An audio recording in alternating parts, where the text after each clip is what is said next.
27th, is it? 28th, 27th of August. I don't have any apologies. Everybody's in attendance, so thank you for that. First thing on the agenda is the karakia. I asked to do that today. Pamela, would you like to do the karakia?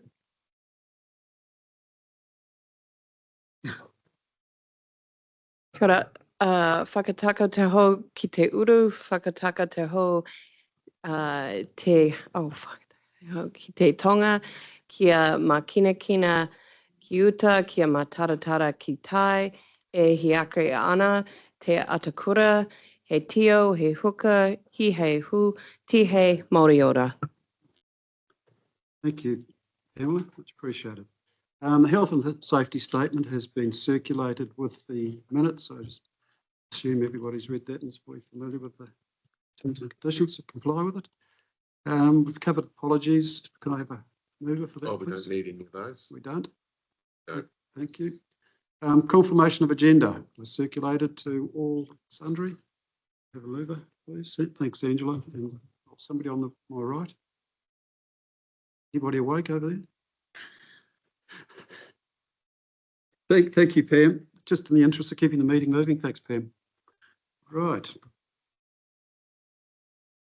Disclosures of interest. Does anybody have anything to disclose? No. We'll move forward to the next item on the agenda, which is preliminaries. Matters arising from the previous minutes. So, Janine, back to you. Thank you, Mr. Chair. Good morning, councillors. So this is just the action list, I guess, for the committee from our previous meetings and information that you have requested. So we still have one outstanding action there in terms of the forecast fund returns, in terms of council's investment fund that we will work with Macau on once the strategic asset allocation. We've completed the review. We now actually need to enact the changes in fund managers, but we'll have a further discussion on that today. Some additional information on rates, revenue and collection trend information has been included in that report in the agenda today. We'd love some feedback in terms of whether that meets your needs or whether you want something further. And then the final point was the presentation that we had at the May meeting from Council's reliability engineer. And I understand that occurred at the June Integrated Catchment Management Committee. Thank you for that, Janine. Does anybody have any questions of Janine on the matters arising? If not, do we have a mover for that, please? Thanks, Mikhail. And thanks, Pamela. All in favour? Aye, it's carried. Thank you. The next agenda item is the Te Aratapu update. Emma, I believe, and Neville, we're doing a presentation on that for us, please.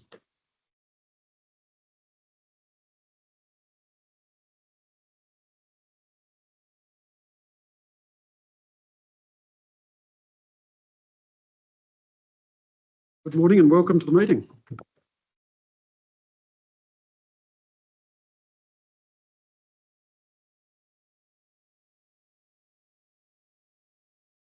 As you can see, councillors, today's report is fairly brief and is a summary of the previous financial year for the closing performance across the 5 areas as of the end of July.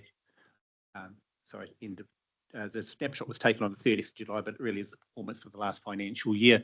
Emma can answer any questions in respect to any of the detailed information that you're looking at. I think the summary is fairly concise and to the point. She's also going to provide you with a little bit of an overview as well of some of the innovation activities that have been undertaken in the organisation during the performance period. So I'll hand over to Emma to take you through, and I'll take any questions as well if you should have any for me. Thank you. I'll join the meeting as well while Emma's talking. Thanks, Neville. Geez, I wasn't not in the meeting, but we'll start anyway. So you would have seen in our in the report that we have 3 out of our 5 focus areas on track. So those 3 areas is our customer area, our innovation area and our Te Ao Māori area. The other two areas weren't far off, but our culture area is one of those areas that did not quite meet the target. So some of the things that we have to refocus ourselves in the next coming financial year is the OCI action plans. These are going to inform the culture review and our people strategy that we're working on currently.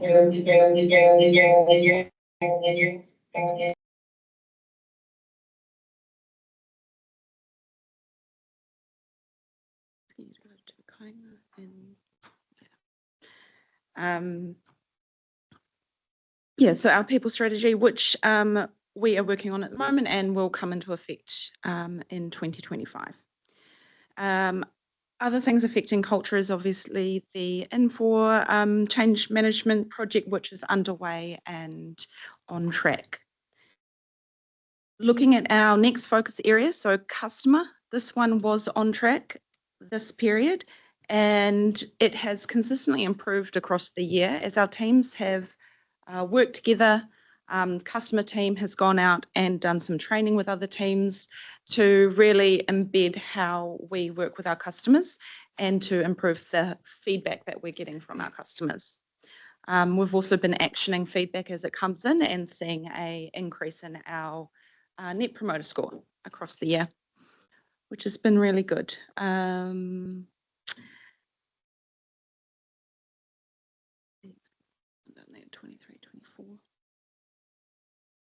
The next focus area is excellence. So this one, not technically on track this year, but it does only have one measure in it, and this measure was implemented this year, and this is our PSODA measure. This is tracking the number of projects that we have across the organisation. And given that we have only recently brought this in as a mandatory way of tracking our projects, we are tracking nicely on an incline in this focus area.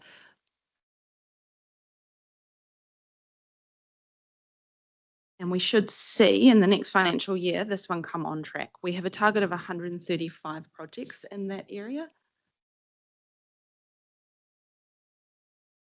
And see here that there is an increase, slight, but we are going in the right direction there. So the next focus area is in innovation. This one is going really well, and this one is on track. We have had, over the course of the financial year, some presentations from some of the innovative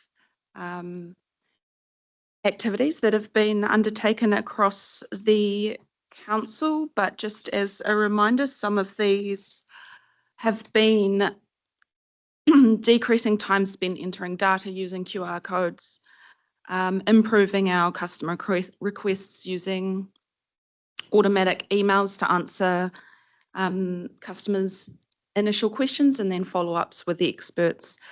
Condition-based motor and pump maintenance program, which we had a presentation on in here a couple of months ago. We've had improved electrical compliance inspections, reducing costs by $60,000 annually.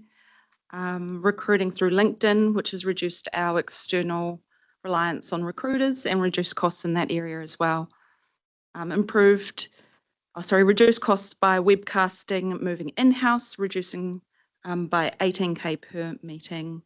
And an interesting one that happened recently, which was the reutilisation of flood deposited materials. So rocks that were needing to be moved out of a river, which were then reutilised to reinforce an access track near the Thames airfield. And this saved around $20K in costs there. And improved access to health and safety information across, so interregionally, working with other regional councils through an app called for Wallaby tracking.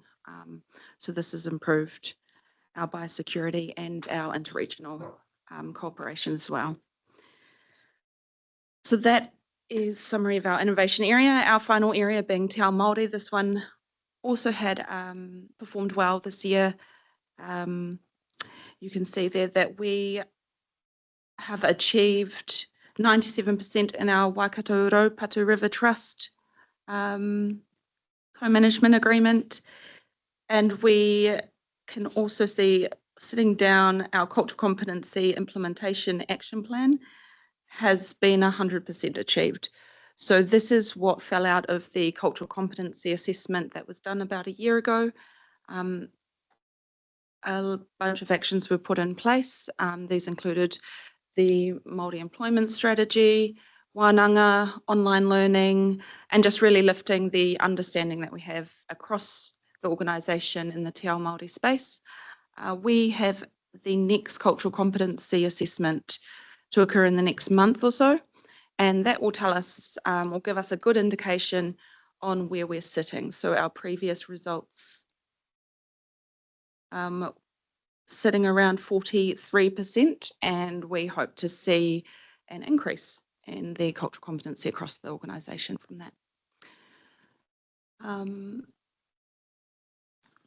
That is the my presentation. Were there any questions at all on specific areas, measures? Thanks very much for that, Emma. I just got a couple of points. First one on customer feedback and survey.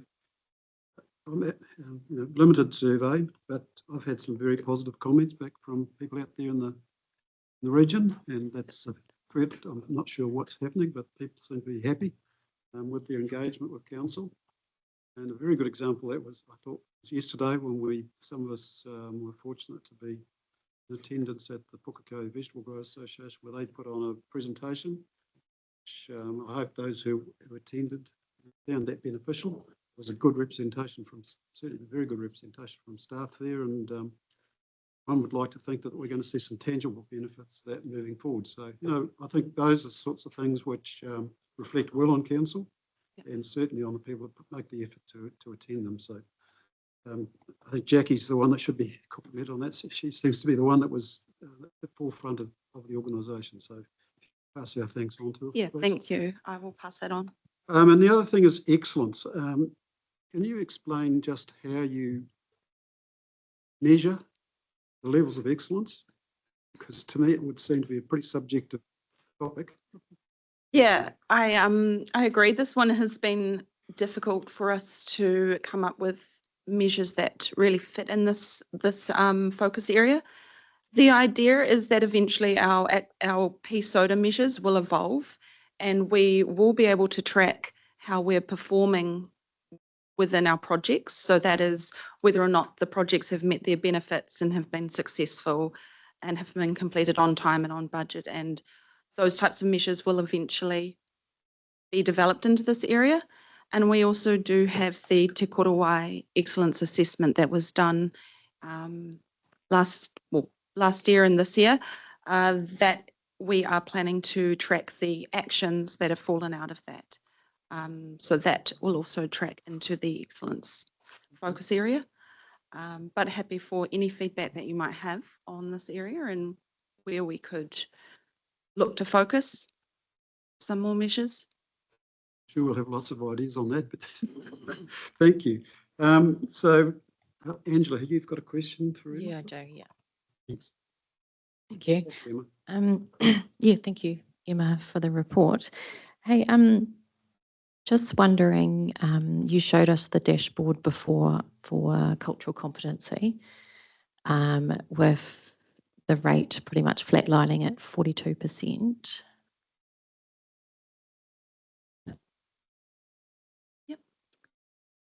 Yep, and I noticed that the target was the same at 42%. Could you just let me know? I can explain that one a little bit. Expand on that a little bit. Are we reaching higher than status quo, or So with our fill me in? organisational cultural competency, this is how our staff feel about their confidence and ability and knowledge in the cultural space. So this was done from a survey of staff last year, and this is the results of the first survey. What's really going to give us, I guess, a little bit more knowledge and understanding in this space is after our second survey. and seeing whether or not that has improved. So for now, this is, yeah, it's tracking where we're at right now. Cross council, did you? Basically, it's a one-off survey annually, and next survey will give us an idea of whether or not the interventions that we've implemented have achieved a performance increase. And so as a result of that survey, we developed a whole range of different initiatives to support our staff to gain and improve competency. There was also a reference made by Emma to our Māori employment strategy, which is to have more of a deliberate focus about trying to get our staff composition up to the average for the region, which is just a little over 20%. Currently, it's quite a way below that. There's a number of things that will hopefully move us in the right direction in that regard, but also just noting that KPMG will be also undertaking an audit of our cultural competency as well, so that'll be a bit of an independent look, and that's aligned with one of our key risks around the dependency we have on managing effective relationships with our iwi partners, and whether or not we're meeting our obligations from their perspective at least, and also from KPMG's perspective in regard to our treaty obligations. So just to note that will happen in about October. Okay, so can you just tell me when we'd expect to see the results? Is it? We're hoping that they will be available before the KPMG audit in October, so that we will see them hopefully towards the end of September. The audit's about to commence now. Thank you. So Angela, Stu? Yeah, so just a couple of parts on that one too, Neville. Getting KPMG to do an audit, is that exclusive to this council, or are other councils doing that? And I guess where I'm going is that we want to be doing what's right, not just be better than the other councils. And my observations have been that we're probably up there compared to all the other councils in the region in terms of cultural competency. And I'm just curious whether other councils are taking some of these initiatives or not. In fact, I'd suggest there's probably a huge variation from my. It's a great question, Stu, and we are one of the first, and they are applying a new framework that they've developed called Te Pua Waitanga, which has a number of elements in it, which indicate, there's 4 key indicators in it that show a growth from being a seed just under the ground, some seed emerging and so forth, up to a flowering, which is the notion of Te Pua Waitanga is that we're prospering and we're flowering. Yeah. So we're doing and endeavouring to do as transparent and objective as possible in the information that we're providing them, to see if we can get a result that sets a good benchmark for others as well. But you are correct. I think we are well advanced in respect to our multicultural competency development and our partnerships as well. And KPMG intend to roll this framework, this Te Pua Waitanga framework, out to other councils who are seeking similar type of external assessment. Yeah. So on top of all the other assessments we've done recently, this is just another one, but it is our critical risk. So we are focused on it, and it will be reported back through risk and assurance. And I see Tarot's a bit of an outlier there. Is that sort of based on clinical adherence to either JMAs are written? Because I haven't really detected. Yes. So within their dashboards that we've developed that have been agreed with our iwi partners, they are very much aligned with achieving objectives that the JMA specifies. In many cases, it's not because WRC can't achieve, it's because together we can't achieve some of those ambitious goals. And they're still priorities and focus areas for both parties, but they are more challenging because we are dependent on both parties being able to resource and focus on a particular element. So I don't have the specific details on Tarot's, but if you're interested, I can send you the dashboard that we've got specifically for Tarot. And happy to do that. Yes, I'll check when that meeting's coming up and what that agenda looks like, and we'll ensure that that's at the forefront, yes. Thanks, Stu. Any further questions? Emma and Neil? Angela? Yeah, just a slightly different topic. Thank you. Just the culture not meeting its targets. In the report, you mention a range of organisation-wide actions and then reporting back to staff. Could you just expand on what those actions are? I'll say a few anyway.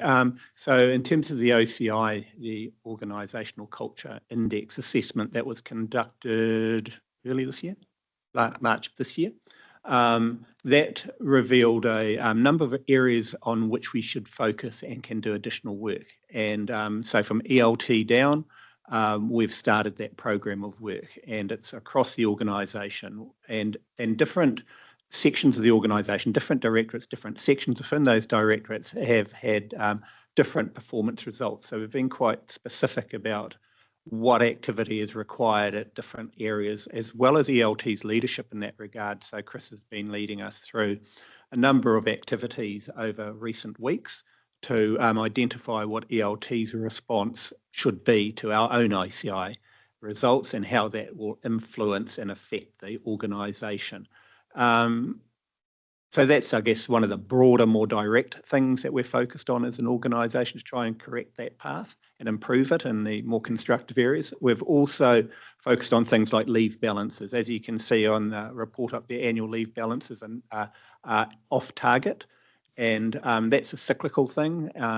We have got a very deliberate focus on that from an executive perspective. We look at it at least once a month through our people and capability reporting. It obviously comes to risk and assurance as well. We recognise it's a key indicator of well-being, and we understand who and where those problems lie, and we're trying to influence as much as possible to keep those leave balances down. I think it's well understood across the organisation by all of our leaders why we're doing this and what the importance of it is. So those are just two broad examples of cross-organisational focus. Yeah, thanks for that. I was just wondering if next time, if something's so far off target, if we could have a few screenshots of, reasons why, and that'll help formulate my thinking. But thank you. Thank you. Through the chair, I'll just note that it is a KPI of mine for this year, and I'll be reporting back on that via CERC about the response to the culture survey that was done earlier in the year. All right. Thanks, Chris. If there's no further questions, we will probably have a resolution to go up, I assume. So we have a resolution on the Te Aratapu performance. We have a mover for that, please. Thanks, Pamela. Thanks, Angela. All in favour? Aye. Against? Carried. Thanks, Neville and Angela. Emma, enjoy the rest of your day. Thank you. All right, so we now move on to the next item, which is the draft financial performance to the end of June 2024. Sorry, Janine, did you want to speak at the last one? No. Oh, well, I could have, but no, I'm not necessary. I'm sorry. No, that's fine. No problem. All right, so look, pass over to Janine now to present her draft report. Thank you, Mr. Chair. And I guess just before I start, just to introduce someone new in the room for today. So David Green is our financial planning and reporting manager. So you'll see David in these committee meetings at the table presenting some of this information moving forward. He joined us about mid-June. Yeah, really great to have him as part of the Finance and Business Services Directorate. What I thought I would do with these results this time is a presentation and just sort of step through some of the information. I think there may be a number of questions or points of clarification that you may want to seek, given it's the end of the year. and also given where we're actually sitting from an end of year financial position or performance as well.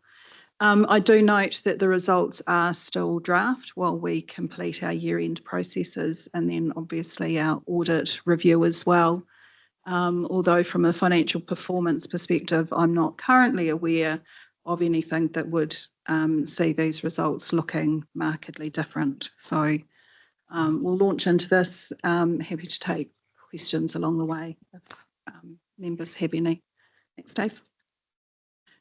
So overall, for the year ended 30th of June, our draft financial performance results show an operating surplus of just shy of 14 million against what we had forecast at the end of March, third quarter forecast of a deficit of 8 million, so about $22 million favourable.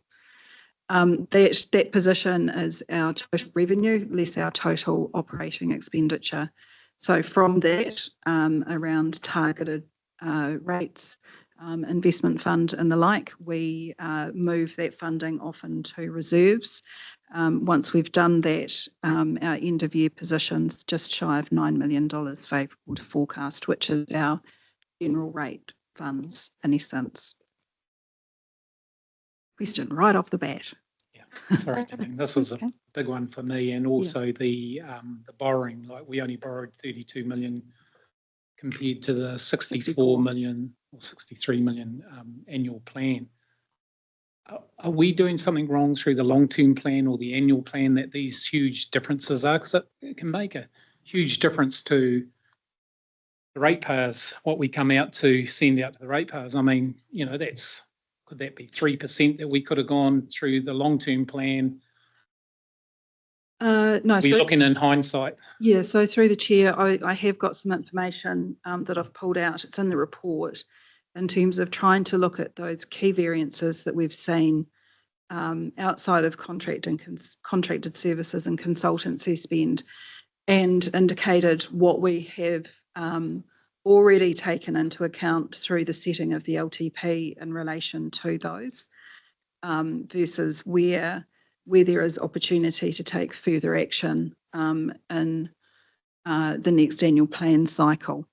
I think when we look overall at the position, one of the questions that the chair had asked me on Friday was the difference between timing differences in expenditure versus actual saving. And so I'll cover that off.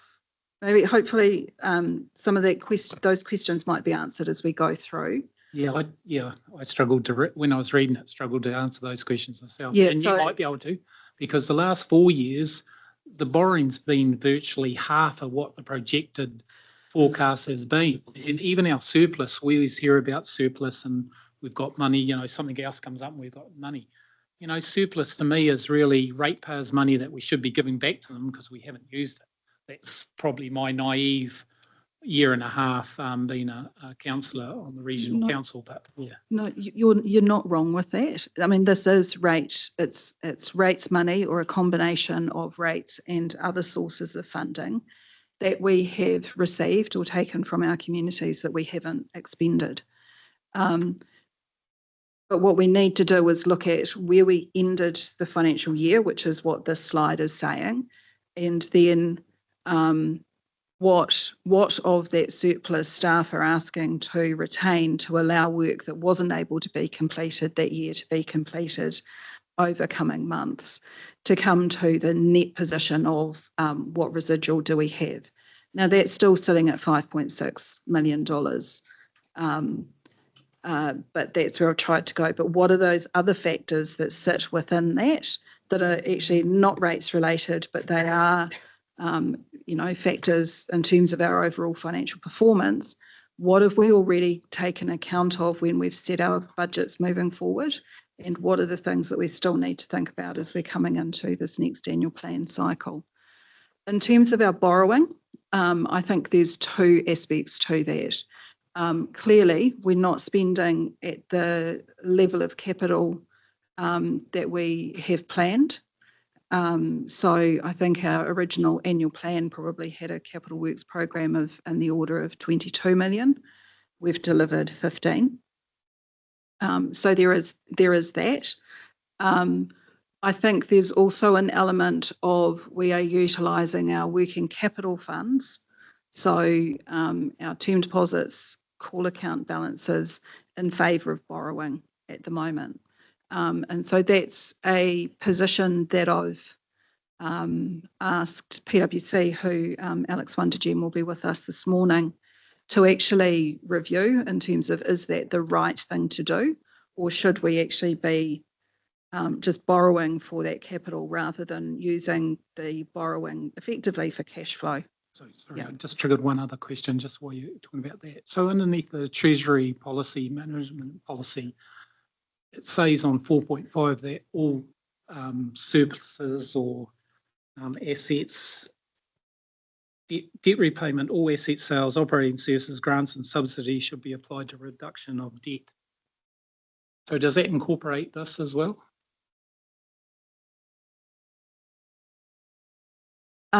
In terms of the net surplus, no, it's not at the moment. We haven't done applied that to repaying debt.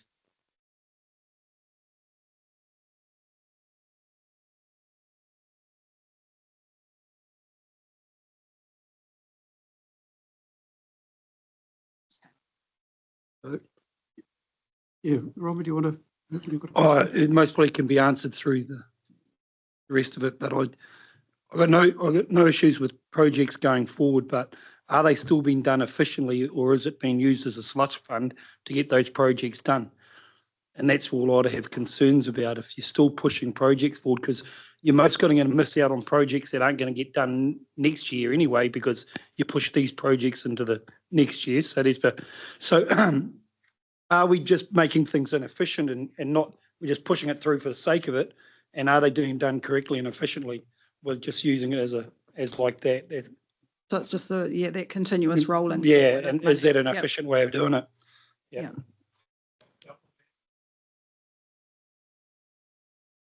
Sorry, look, yeah, probably should let Janine get on, but this goes back to the questions that I asked at the beginning of the long-term plan process, that we need a total reset. And this, to me, indicates that while a significant part of that was done, it wasn't done totally. So we didn't go back to a clean sheet of paper. So we've actually carried things forward, and that's what we're looking at doing again. And the debate we're going to have is how much of that should be released to ratepayers and how much should be carried forward. And that's the decision we're going to have to make, and make a recommendation to council. So Janine's put quite a bit of work into this. So I think we probably should let her get on with it and get to the end, and then we can make a call on it. Thanks. Thank you, Mr. Chair. Next slide. Thanks, Dave. So just looking at how we've arrived at that favourable position. So overall, our revenue is $7.5 million favourable to forecast. Of that, a large proportion of it is in terms of additional government grant revenue. So NZTA funding recovered from 22-23 in terms of a wash up of the final claim for that year. And then significantly $3 million of central government funding in relation to catchment works. Our rates penalty income has been tracking substantially higher than we have seen in previous years, and this is one number that I'm just poking quite hard to make sure that it is right. Total rates penalty revenue was $2.5 million this year versus $1 million budget. But I'll come back to that a little bit later in the presentation. Interest income from our working capital funds has been $1 million more favourable, given the higher interest rates that have been in the market over the period of this plan. And I guess this is one of these external factors that we try and forecast when we're doing a budget, but we can't, we take advice on it, but we can't get this absolutely right. So it's these types of things that are absolutely contributing into the position. And our investment income from the investment fund, which was about 1.4 million favourable to forecast, noting that that all moves off into reserves. Next slide, thanks, Dave. From an expenditure perspective, so our total cost of service is $14 million favourable to forecast. And a large proportion of that is within our contracted services costs and consultancy. And so page 22 of the agenda provides a breakdown of by each of the areas. Salary costs are about 400,000 favourable, so that's within 1% of our total budget. And then we do have this impact of a reduced borrowing program. So $32 million of actual borrowing at the end of June 2024, noting we took another 10 million in August, compared to an annual plan projection of 64 million. And so what that's resulted in is lower interest expense. So we haven't had borrowing, we haven't had to pay for it, of $1.5 million. But associated with that, the lower borrowing is because of a lower capital expenditure program delivery, which means we're not seeing the depreciation expense coming through, either lower capital or deferred capitalisation. So that's sort of the favourables from an expenditure perspective. Next slide, thanks, Dave. So in terms of what we do at the end of the year, and part of the process or the information that we're reporting to you today is this assessment of work that was planned for in the 23-24 financial year that hasn't been able to be completed, and a request through the committee to council to have the unspent budget for those activities carried over to allow the work to be completed in the 24-25 financial year. Now, there are criteria that we put across that in terms of making sure that it is valid, and so that's set out there. So it has to relate to work budgeted for in the financial year but not completed. There has to be budget left over to be able to carry over. We can't carry anything over if we're in a deficit position. The work can't already be budgeted in 24-25, and the workload of adding that carried over work on top of an annual program of work needs to be achievable. To Councillor Cookson's point, in terms of we're just rolling over and rolling over and rolling over, there can be an element of that, but we do probably every couple of years just run the ruler over it and go, which of these are year-on-year carryovers and is that required, as opposed to genuinely new carryovers in terms of a program of work that's been planned and unable to be delivered. So we do keep an eye on trying to make sure it's not just the snowball effect of unspent money continuing to roll over. Just a quick one. I'm assuming the carryover projects get prioritised over planned projects for the new financial year, do they? Because they're mostly infrastructure type stuff, aren't they? No, so there's $9 million of operating expenditure, but I'll work through in terms of the detail of where the main items within that $9 million. No, so there's the capital as well. So, Jenny, can I just make a comment on that? Notwithstanding all of that, I have a KPI that says in the integrated catchment management space, a relevant part of this, is to deliver 80% of whatever ICMC has agreed to. So there's a list of projects, plus there's the Regional Infrastructure Fund projects. They're kind of my priority to make sure we deliver on them. So it's not just carryover from other stuff. I'm trying to weigh, what's priority? There's a bunch of stuff that's going on. Part of it's my KPI. Okay. So yes, in terms of the carryover requests that have been submitted for the committee's consideration, just over $9 million of operating expenditure, plus just over $10 million of capital. But we'll step through that in a little bit more detail. Thanks, Dave. So that's the summary in terms of where they're coming from. So this is included in your report. And so you can see that 9.275 of operating capital carryovers. The other three columns just analyse effectively how that carryover is being funded. So is it through operating revenue, so rates and other sources? Is it a targeted rate or reserve funded activity, in which case any money that's not spent in those activities transfers into the reserves anyway, because we have to do that jam jarring of that. And then there are some costs in there that are funded through borrowing. And then separately, the capital expenditure carryovers to give the total of 19.9 million. Slide, please, Sue. So that was just explaining what I said then, in terms of the difference between that operating revenue, the reserve funded, and ones that are funded through borrowing. So in terms of the key operating expenditure carryovers, so the report sets out the detail of the reserve and borrowing related carryovers. In terms of those general rate funded carryovers of $3.2 million, there's a list of them there in terms of the major venues.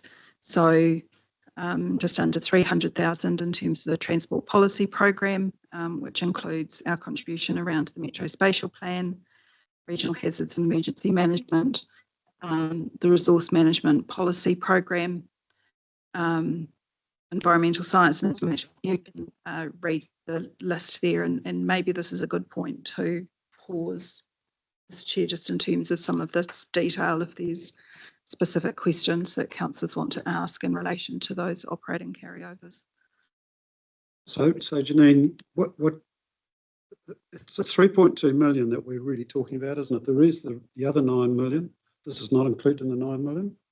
This is included in the 9 million of the operating. So the discretional carry forward is a total of 9.3, of which 3.2 is covered by these areas here. Have you got the permanent and timing difference schedule? Is that? Yep, that's in here. Maybe if you can help. Well. Okay. I asked Janine to identify those items which are of a permanent nature. In other words, if we take them out, it's not going to have an impact on our regional council's work going forward, and those which are purely timing, which will have an impact, obviously. But maybe I think if we look at those, and then that may help. We may need to go back to revenue variances and expenditure variances, because that helps highlight or focus in on where these things have arisen. Some of them we have a discretion over, some of them we don't. So we probably need to go back there and have a discussion on those as well. So yeah, so if we flick on to the next slide, thanks, Dave. So this was just this timing differences versus savings that the chair had asked for. And so looking at that, what I've done is to look at where we thought we were going to be in the third quarter forecast. There were some carryovers that were signalled through that process. So I've added those back in. So, you know, in terms of the total budget. What I've done is just said that the carryover requests that have been made is effectively the timing differences. It's work that we had planned to do that we haven't been able to do, but we're still intending to complete. So that's timing. And then any residual unspent budget is effectively could be considered as a saving. And so we've just applied that against, on the next slide, thanks, Dave, each of the directorates. So I was asked for it at a directorate level. And so if you work that through, you can see in terms of what's happening, the variance to forecast of 14 million. This is just looking at direct costs, not labour or anything like that, and it's not looking at revenue either. So the variance to forecast of 14 million. Of that, 9.3 has been requested to carry over. And then there is $2.5 million of expenditure included in the budget that was funded through borrowing that we're releasing. So we're effectively giving that back, and that would release our borrowing position. can I just hold you there, Janine? The previous council made a decision that's related to the software system upgrades, Correct. And that was to be funded 100%. So to me, that's also an item which could be regarded as a permanent difference? Because it was originally agreed to be funded by borrowings. It's philosophical. Should that still continue or not?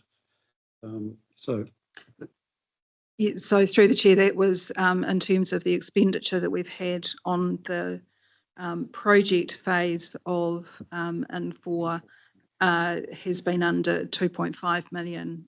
The 30th of June was 2.5 million less than had been budgeted.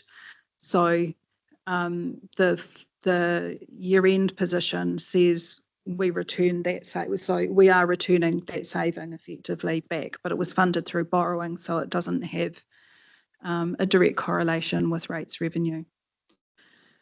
So what you get at the end of this is what you might determine to be a permanent saving or reduced expenditure, and you can see that by directorate.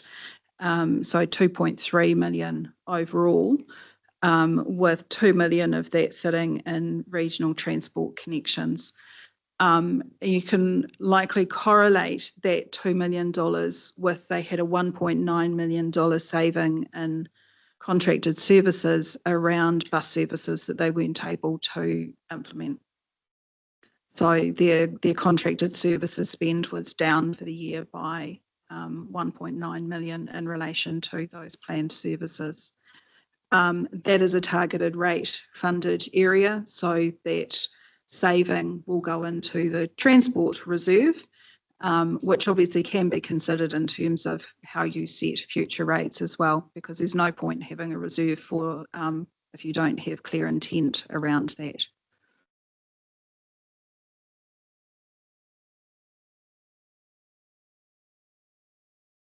thanks, Okay. Janine. Yep, thank you. So does anybody have any questions of Janine on That. particular paper? So I have another couple of slides just in terms of, but wait, there's more. Trying to think around this, as I've said, reflecting on where our variances have come from this year and what we have already done in terms of anticipating some of that into the long-term plan. I guess to try and give councillors some level of assurance that we are, you know, continuing to reflect this moving forward, but also reflecting on, okay, we ended up here this year. What does that actually mean the next time that we need to set a budget? So, Dave, the next slide, please. So these are some of the outside of contracted services and consultancy fees, which, you know, you've got quite a bit of analysis within the report in there. What are the other areas where we're actually seeing some big swings in terms of performance that are contributing into that favourable position? As I said earlier, so rates penalty income has been $1.5 million favourable. And so that level of revenue is significantly higher than we've seen in previous years. And so we need to have a look at what's behind that. But of that $1.5 million favourable, the LTP did anticipate 450,000 of that increased revenue. And so that's been included in the budgets that have been set for the 24-25 financial year and moving forward. So we've picked up some of that growth in terms of that revenue source. Operating assets depreciation was about $1.6 million favourable. And so what we see in there is that the budget's anticipated that certain projects that have been in flight would be completed and capitalised, and we'd be incurring the depreciation. A big one in here is around the Healthy Rivers farm data platform that we'd been working on for a number of years.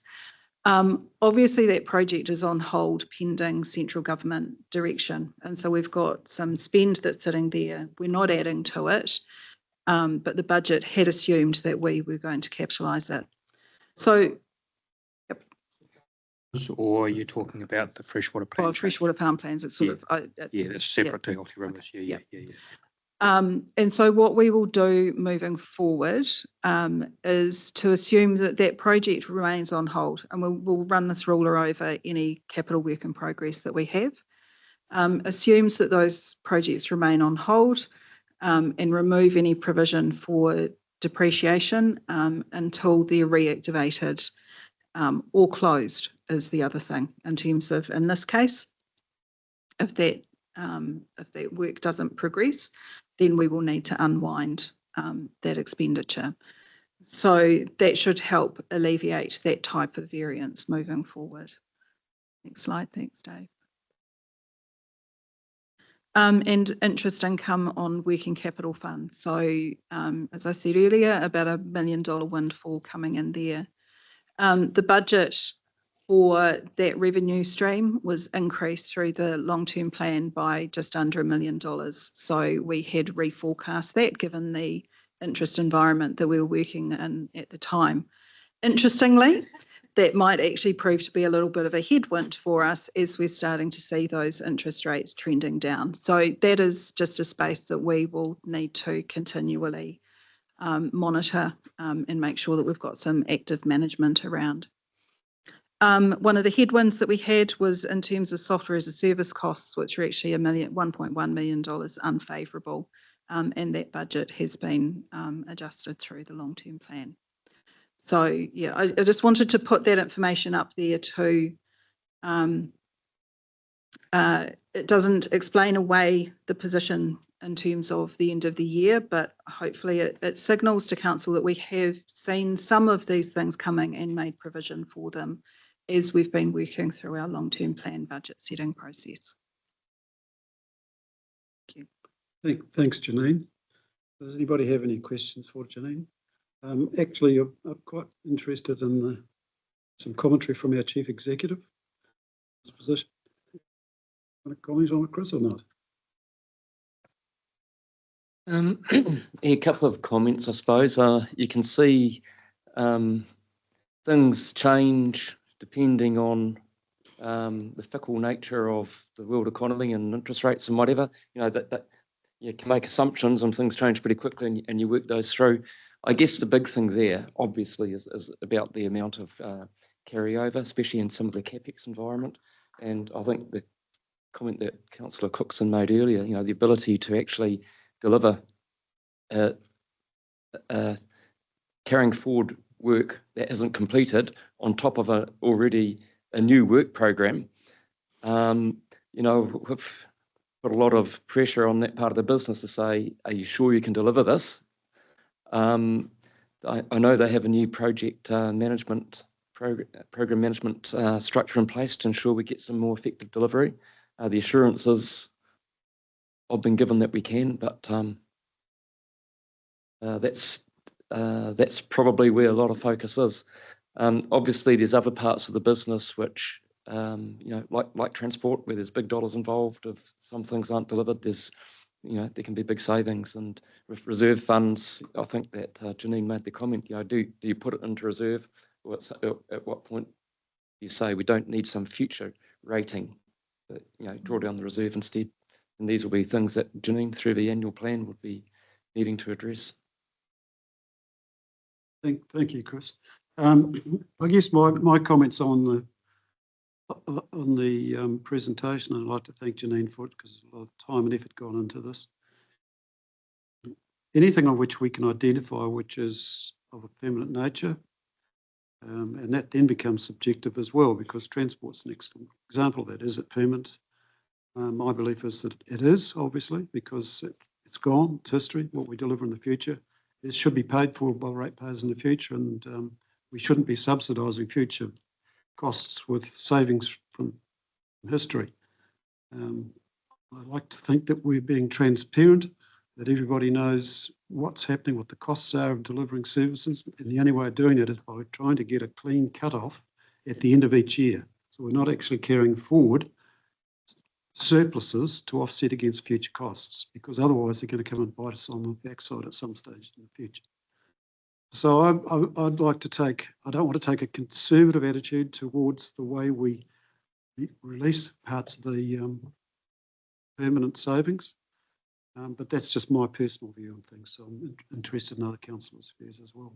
Obviously, we have to come up with a recommendation for the full council. When you say conservative, sorry, just flesh out what you mean by conservative. I would prefer that we're being open with our ratepayers, and that's what I mean by being conservative. So that we're here to represent their interests.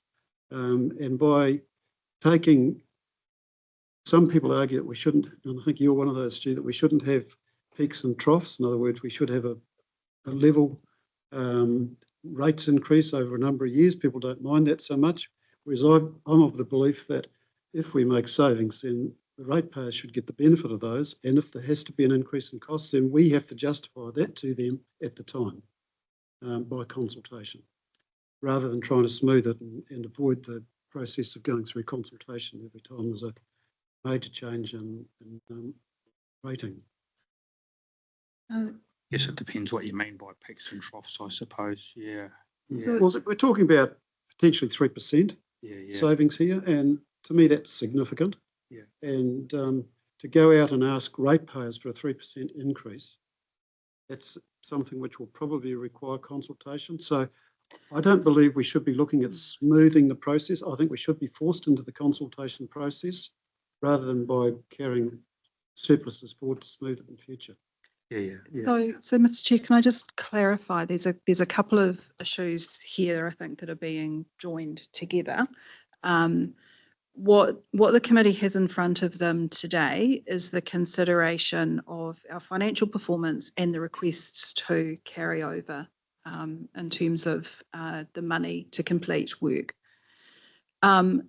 Secondary to that, but not disconnected from it, is the surplus position that we've found ourselves in for this year, which is still a draft position. And I think, Mr. Chair, what you're talking about is how we take that surplus into consideration in setting future budgets. So I don't want to stifle conversation at the committee, but that will be something that we deal with through the annual plan budget setting process, where we always bring to you what our accumulated prior year surplus funds are and how they may be used. So the committee doesn't need to make a call on that at the moment, although that number is obviously influenced by the extent of carryovers that you do recommend to council. So yes, thanks, Stu. Does that answer your question? Yeah, I think so. Yeah. I mean, look, the biggest challenge I find, and you kind of alluded to it, Chris, before, was staff have assured you that the work program's fit for purpose in line with all this. And I don't know. I sometimes I wonder whether we need it. We need something along those lines on paper with a little bit of an evidence base, if that makes sense. Yeah. Look, I totally agree with you on that, Stu. And that's one of the things I did discuss with Janine on Friday in terms of the level of interrogation of staff on those requests for carryovers. You know, how robust is that process? Yeah. Because that to me is the driver of the accuracy of these numbers. I just don't accept that we should have such a major variance between the figures at the end of March and figures at the end of June. Yeah. Well, to my way of thinking, that's a benefit for both parties, because it also helps the staff reassure themselves that they're confident in their numbers. Yeah. I think so. I guess there's separate conversations as well between operating expenditure and the capital program. And one of the things that I'm really keen to be able to do for this committee is greater visibility and oversight of that capital works program as well. I know it's going through ICMC, but I think this committee will probably just have a slightly different lens over it potentially, which can't not help. And it does get a bit disjointed sometimes, because it's the timing of the ICM committee and the report on the work programs are often quite disjointed from the very regular high level cadence, financial report we get here. Yeah. And there's big hunks of money going around in that ICM catchment capital, you know, also than anywhere else. Mikhail, question? Yeah, a lot of it's been answered through Janine, but just to follow on, I mean, the request for 11 million on ICM carryover on top of what's planned for the next year, you know, are we going to do that every year, you know, through the annual plan? You know, it's just, I just find that, you know, is there a better way? Are we doing it right? And I suppose the ICM review will all do that, but it's not just ICM, it's just the borrowing where we're not borrowing, not coming to borrowing the same. I mean, as I said before, it's half as what it is, and that impacts on other aspects. But also the surplus, I just feel as though it's cheating the ratepayers to a certain extent, even though it's just might be just in numbers. I still feel as though, you know, that's a huge amount that we could have saved in the long-term plan because we had so much to carry over, whether it's in ICM or other transport or other avenues. Yeah, I'd rather see us be a little bit more tighter, a little bit more planned through there. And we've got the long-term plan, and then we've got the annual plan. But you know, even in that annual plan, that that was half year. So with the borrowing, that's a part that I'm just struggling to understand and come to. I know you've gone through the timing and other aspects that come into it, but yeah. That's a huge amount of money to carry over. That's in those times. Yeah.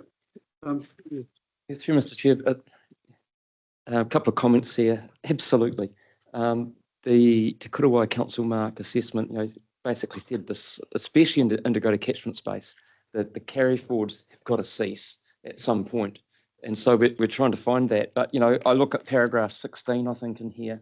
And you can see that there's a bunch of stuff which there's projects that aren't quite completed, and they're kind of outlined, and some of them are close, very close, and it might just be a month or two, getting into August and September to complete them. But it's those bigger projects with the carryovers, which we are trying to work out, and we've looked for a couple of years. What is the size of the program we can deliver? And gut tells us, on average, over years, we can deliver about a $15 million capital program. Now, I'm not too sure what the size of the program is that the ICM committee signed off just recently, and how much it included the new government projects, as well as other work in progress. We know there's a whole lot of little fixes to floodgates and whatever that we have to do anyway. They do agglomerate, and all I'd suggest is that and I know the committee is looking at doing that, that the ICMC committee, do a good focus on it, and maybe temper expectations of some landowners about, how soon they expect their things to be done. But the other thing I point out is, I've just lost my page, is there's things like the possum control program. There's been programs that haven't been able to getting delayed a year, but they are going to catch up. We've been assured. There's the likes of the theatre fund. It's just delayed payment, getting it over. There's quite a lot of big ticket items, which on the face of it look quite explainable. But it is absolute. And there's the some of the policy program with the coastal plan going to hearing, and what's happening in that freshwater space. But I think the key focus for me, and yes, it'll probably wrap up with the ICM review, will be in our ability. What is our ability? Are we effective and are we efficient? Can we deliver a higher level of program? But of course, if we do, a lot of that's going to be impacting future ratepayers, and we've just got to make sure that there's some affordability of targeted ratepayers in the future if we deliver what they want at this higher level of expectation. The offset, of course, for next year or two is the RIF funding. We've got $12 million of offset, and you don't ignore that opportunity. So it's a little bit complicated, but I think that with all the moving parts which are coming to a head this year, but I do think that my request is for integrated catchment management to have a close look at what the delivery is of that works program, and that you continue to believe that what you're signing off and approving looks right, and especially as you do it through my KPIs. Yes, thank you, Chris. And my only comment on that is there's only a certain number of possums out there you can kill in a year. It doesn't matter how much money you throw at them, it becomes more and more difficult. Low-hanging fruit pretty quickly. Robbie, you've got a question. Agree with the discussion yourself and Stu and what Chris was saying, but the issue that I've got is we've gone to central government and got the $12 million worth of funding for the next year or two to put into ICM. And if we're not delivering on that $12 million, it makes us look like a joke. That we've gone to them and we can't deliver what we've asked for. So that's a real issue, that you're going to chuck this in now and we're going to try and deliver on what, sorry, shouldn't say chuck. It's unfair word, but we're over pressurising the system to not deliver on what we've asked for from central government. So when we go back to central government next time and say, did you deliver on it? And we've had trouble delivering, like we've accomplished it, but we've had with shovel ready and that, we've been on the borderline of, is this project going to get in the time limits or not? And we've been really pressurised. So we've got to show that we can actually deliver on what we're asking for. And it's really important that we stop this thing of processing, bringing these projects and lapping them into another year all the time, because we're not going to be able to keep going back to government and asking for money and not being able to deliver. They're going to say, well, you can't do what you're asking for, so why should we give you any more money? Because I already said the money is slowing down. So we've got to show that we can deliver on what we're asking for. And that's my point here, is I think we've got to be very, very careful here that we don't start overdoing what we can do. And we've actually got to get back to what can we deliver, and we stick to it. So through the chair, I think that's the points that the chief executive was making. I know, that's exactly what I said. Prioritisation of the spend. I know Chris and I have spent quite a bit of time stress testing what's being asked for in terms of deliverability of it. But we've had three or four years of this. I agree, Robbie. And it hasn't changed. And we're still sitting in the same place. So we haven't learnt from what we've done for the last 3 or 4 years. Thank you, Councillor Cookson. Angela's the next one up, Stu. Sorry. Oh, good. Yeah, just to drill down a bit into the surplus within the regional transport area. I see on page, was it 22? It's because we needed to align with the funding from NZTA. And so they changed their funding priorities partway through the year with no notice. And so our match funding was no longer required. Is that, have I got the right end of the stick there? Perfect. Okay. So just moving forward then with what you said before about the wash up from NZTA and grants. Is there a better way to do it, or are we stuck with the system that we've got because of the NLTF and the way it's all timed and with our LTPs and annual plans? So through the chair, there's 2 separate issues there in terms of the correction to the claim for 22-23. So there was an error in terms of the amount of revenue that was claimed for that year at 30 June 2023.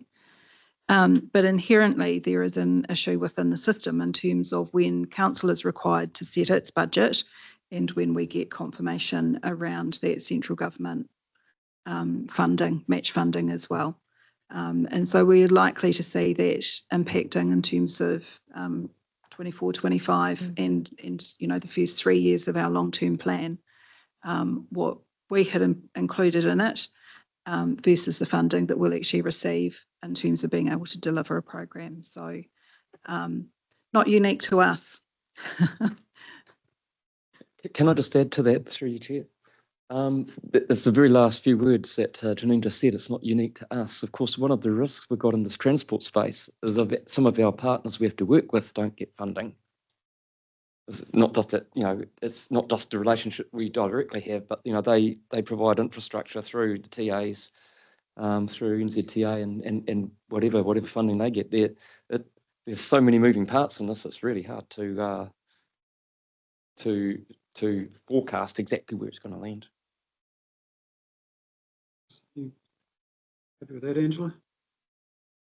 Yeah, I just think that that understanding adds to the narrative around where we're at the moment. Yep. And I think it's important that everyone is cognizant of that. Right, thank you. I've got Councillor Maher and then Councillor Kneebone. So, speaking order, thanks. Thanks, Chris.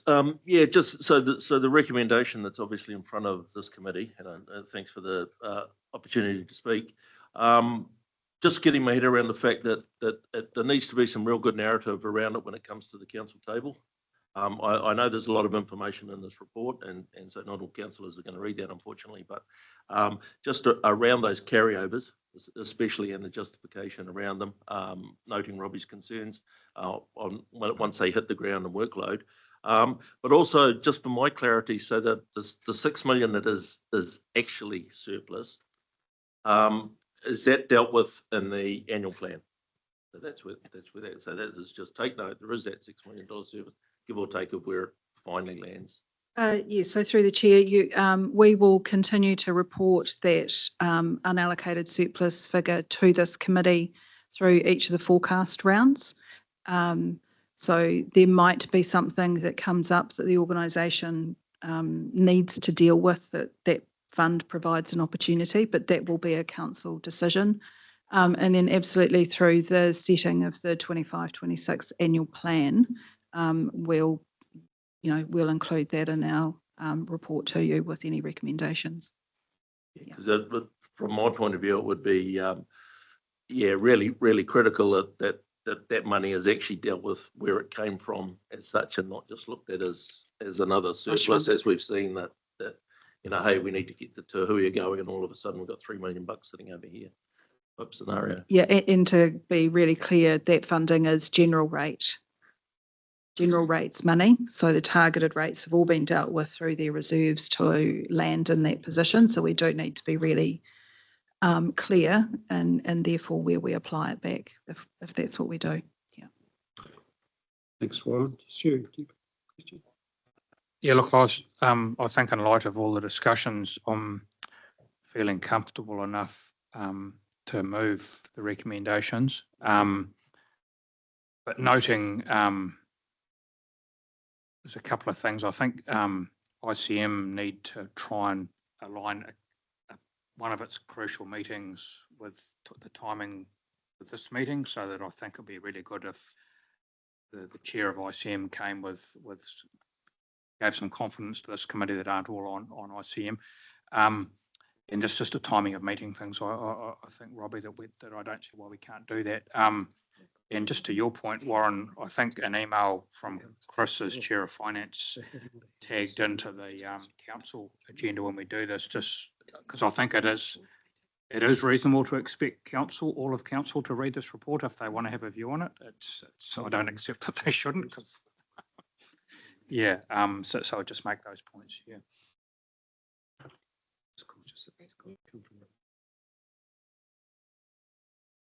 Thank you, Stu. All right, so we've got a mover for this petition.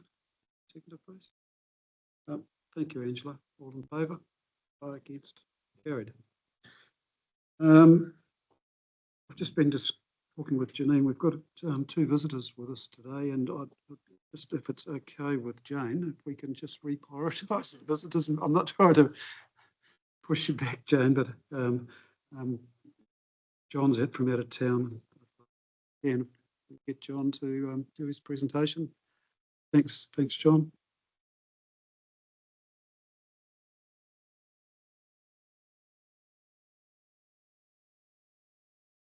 John Horrell from Macau Investments. Welcome to the meeting, John. Sorry, item agenda 6.4. Sorry, 48. And we've also got a public excluded section for this. So what we'll do is we'll do that.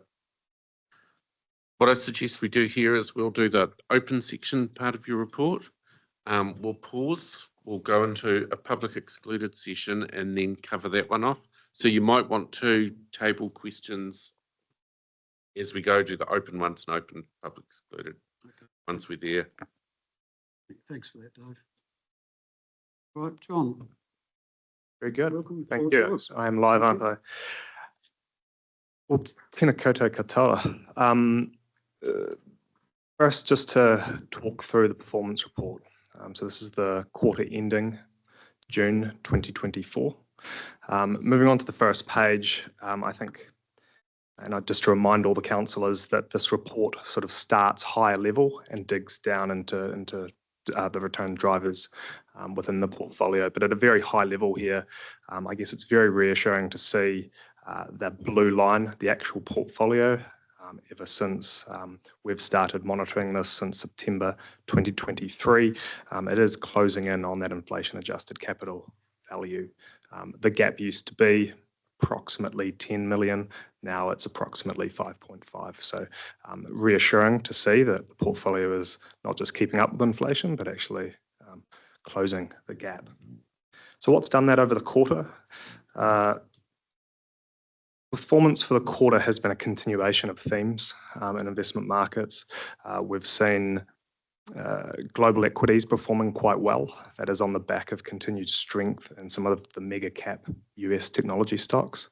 The council has a large allocation to global equities, so that has contributed to this outcome that you see in front of you. Local markets such as New Zealand have struggled somewhat in a relative sense. However, some excess returns coming through from the managers at that level, which I'll touch on shortly. Fixed income has continued to struggle as an asset class, including this quarter. However, I suspect that moving into the now third quarter, we'll start to see a bit of a change in direction there. Moving on to the next slide, please. Slide 2. The unrealised investment gains for the quarter are calculated there, which we calculate as $483,000. There's some additional rebates that come through from the investment managers, which we split out. Jumping down to the table that you see at the bottom there, just confirming that the portfolio was in line with its rebalancing ranges, so in line with its current target asset allocation.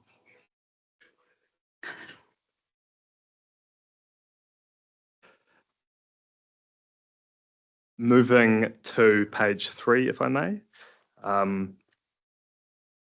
This is where performance is split out across different time periods. You'll see at the top there, the gross return, that is before investment manager fees, the net return after investment manager fees, the benchmark, that is the weighted average benchmark of the underlying investment managers in the portfolio, and the target, inflation plus 3% currently. Over the quarter, positive to see net outperformance by the underlying investment managers. And you can see broadly keeping up with that target return, just slipping shy by 60 basis points of inflation plus 3.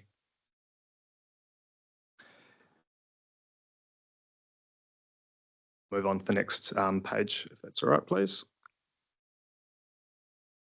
Digging down into where those returns are coming from, we can, and I will just skip forward to page 5, please.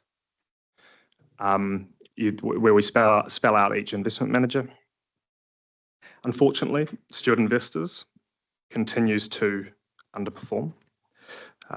However, given that market backdrop that I had mentioned previously, it has been a challenging market for any investor that has not held those large US technology stocks, and that is the case here with Stewart Investors. So that underperformance you see there, while that is benchmarked against the global share market, the fact that they haven't got, if I recall correctly, any exposure to those stocks, that has been a significant headwind for that strategy over the last quarter, year, 3 years.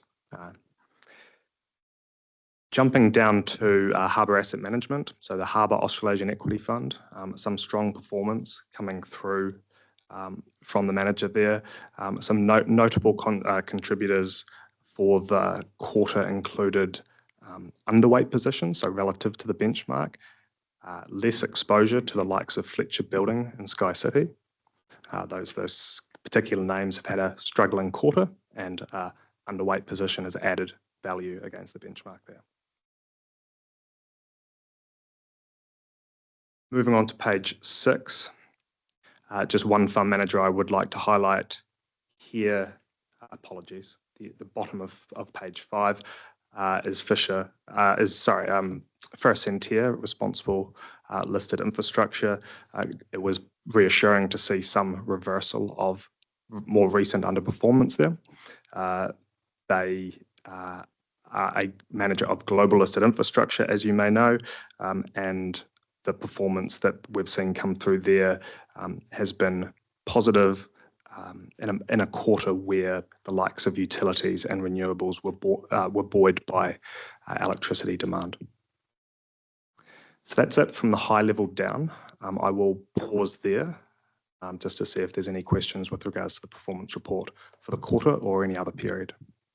John, just thank you for that report. I like the simplicity. It's great and clear and gives us good information. Just in terms of the rebalancing process and the changes of fund managers, could you just give us a brief update on where you sit with those, please? So we're moving, the move from the 40 to 60% for equities as against fixed interest, and also the change in actual managers, because some of them were going to take some time. Yes, that's right. So there will be, once formally agreed and the accounts are set up, there'll be a transition event that takes place. There'll be a couple of aspects we'll be looking to manage during that event. That includes making sure that there's as little out of market exposure, so a lack of investment drivers within the portfolio during that period. That will be a risk we'd be wanting to manage, but it will be implemented over a series of tranches over time before finally appearing here in the performance report. We'll be monitoring against that new strategic asset allocation, or SAA. So when do you expect that process to take place? The moment accounts are set up, there's no real reason we believe to delay a change in a strategic position. So it would be, I personally don't have any reason to delay. It's really just with the council now to move forward. So through the chair, we've got the consideration and the public excluded item in terms of confirming the fund managers. I do have the paperwork sitting with me for account opening for 2 of the new fund managers. So we just need to get that in place, and then we can work through. But I think, as John's indicated, for some of the less liquid funds, I think you've already been in discussions with those fund managers in terms of what a release might look like. But it will be over some time. Yes. Yeah. Does anybody else have any questions for John? We move into public exclusion. If not, so we've got a resolution. Could I have thanks, Mikhail and Robbie, seconder, all in favour? Right, against, carried. Thank you. So I now move the meeting into public excluded. We have a resolution. Mover for that, please. Pamela, Mikhail, seconded. All in favour? Aye. Against, carried. Dave, Democracy Dave's going to manipulate the system.